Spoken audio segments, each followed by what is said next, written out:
live singing group and all of you. Now, in the program, which is on the second page of the handout, the way in which the program is going to run, we're going to start with the church choir to sing a couple songs for us.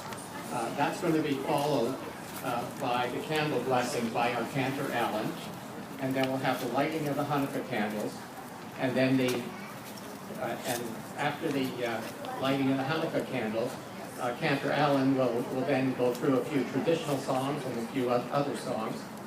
We'll then take a short break, and Neil Clark is going to come just read a little short piece, and then we'll follow some additional songs by the ascendant to the throne of Syria. He killed many Jews. He forced them into slavery and to abandon their religion. He placed the statue of the Greek god Zeus in the temple and destroyed the Torahs. His officers went to the villages to carry out the king's orders. In the town of Modin, a priest named Mattathias would not obey, and he killed a Syrian soldier. He and his sons killed the other soldiers and fled to the hills. Mattathias soon died. His son Judah, whose nickname was Maccabee, which means hammer, led his troops in an undercover war against the Syrians. After 3 years, this small band defeated the Syrians. When they returned to Jerusalem, the temple was in ruins. The statue of Zeus was still standing. They began to rededicate the temple. Legend has it that there was only enough oil to burn for 1 night, but it miraculously burned for 8 nights. If Judah did not defeat the Syrians, there would no longer be a Jewish people. Now, the real meaning of Hanukkah, often considered a victory for tolerance, the right to practice their religion according to their conscience, it's more than that. It's a commemoration of a fervent, unwavering religious commitment.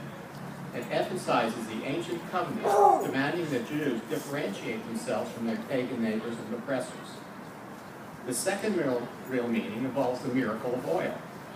The little jar of oil lasting 8 days makes reassuring and appropriate points about Jewish survival, just as the Jews confounded expectations by lasting millennia and mastering our existence. But Jerusalem in the 2nd century was a big city, as it is today, surrounded by an abundance of olive groves.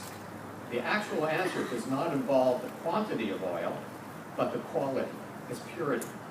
For temple use, it could not be contaminated.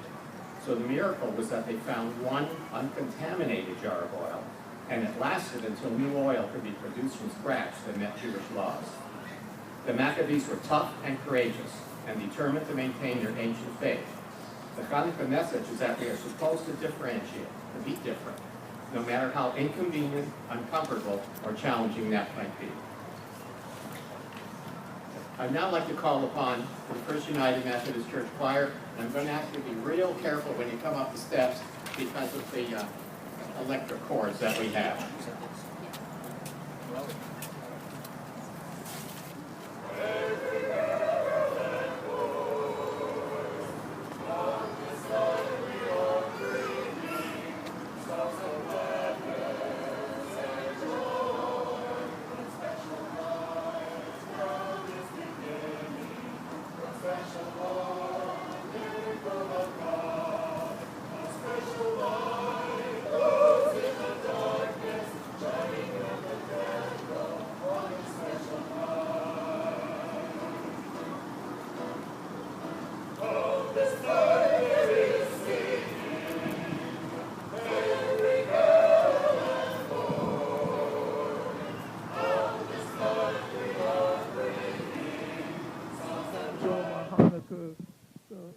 Situation that I was in celebration. My Jewish friends that I used to go to the synagogue with, couldn't make it to the whole, Hanukkah, celebration, but I only could get a little piece of it.